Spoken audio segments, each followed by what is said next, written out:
And yeah, after that, who knows? But we are going to have a break with Nightwish now. The year 2003. 2003.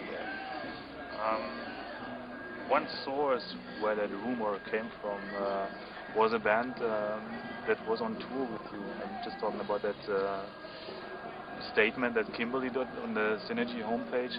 What did you feel like when you read this statement? Because I think it concerned private talks between you and Kimberly. Yeah, in a way I understand her point, because she really wants to be honest with her fans and tell where the band is going and so on, but I really didn't appreciate her going, like, explaining what's happening in our camp, because some things that she wrote there weren't true.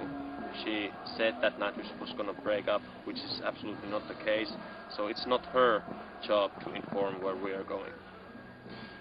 You already mentioned the fact that the career of Nightwish just grew very stall. Are you conscious of what you reached at your very young age?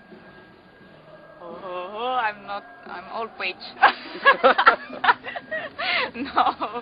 No, well, no.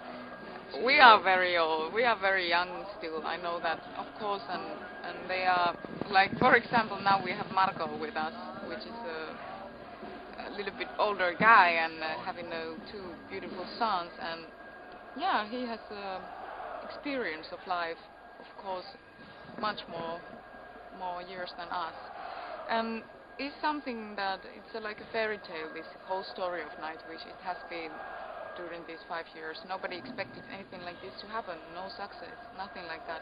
Even the labels, nobody.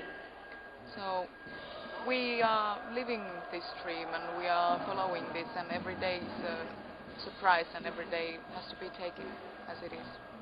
And on the other hand, success was not always that good for your personal career, because it made it more difficult for you in Finland. That's what I heard. Yeah, that is the fact that I couldn't continue my classical so-called career. Yeah, that was hard. Another thing we should talk about is your cover version you did on Century Child, The Phantom of the Opera. Very simple question. Why did you choose that piece of music to interpret it? Well, it's a simple answer too, because it's such a good song, and it's also a kind of song which relates to Nightwish really good. You know, it might have been just as well made by us. All the chords, vocal lines, everything, just like Nightwish. So it was an easy process to take a little rough edge into that song, like we did. It also has something to do with the fact that we have that Beauty and the Beast subject in it again? Right. Phantom, opera, la la la, Beauty, Beast, everything. So it was just a perfect match. That's why. What stands behind that Beauty and the Beast subject? I never got the point of it, to be honest. And what was the reason for choosing that subject? Because I think those two vocabularies, they also appear in many of the Nightwish songs. First of all, it's the matter of symbolism. I like to play with symbols and so on. And Beauty and the Beast, like two different sides of everything. And then there's this Nightwish thing, where there's one beauty and four beasts, so it's easy to relate to that too. Okay. And I don't know, it's also one of the best movies I ever saw. So. Okay.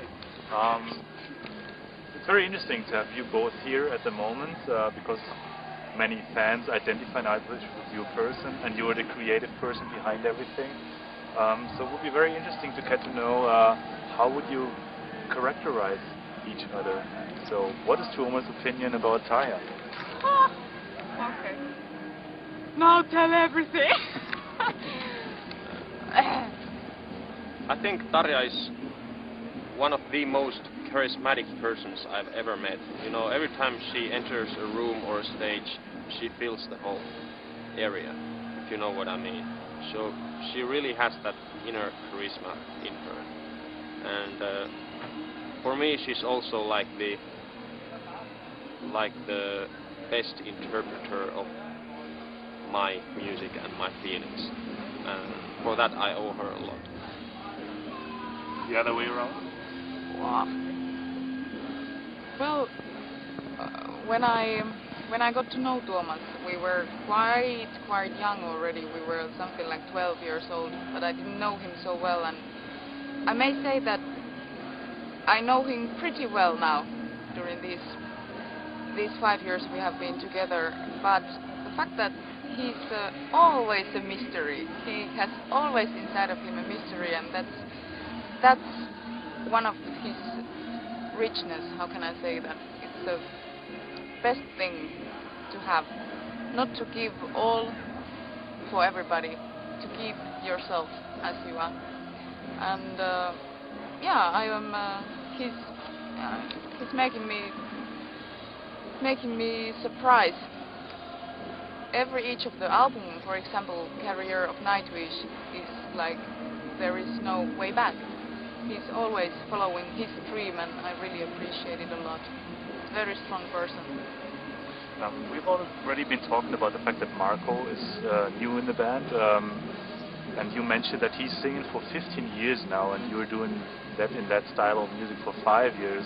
So, do you think that you can learn something from him, or are you learning actually?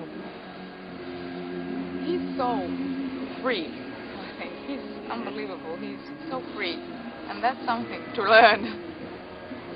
It's the thing he does. It seems so easy, you know, just playing the bass, smoking a cigarette, and singing like hell. Yes. He makes it seem so easy, and I don't think he ever got to any school or anything. So he's a self-learned singer.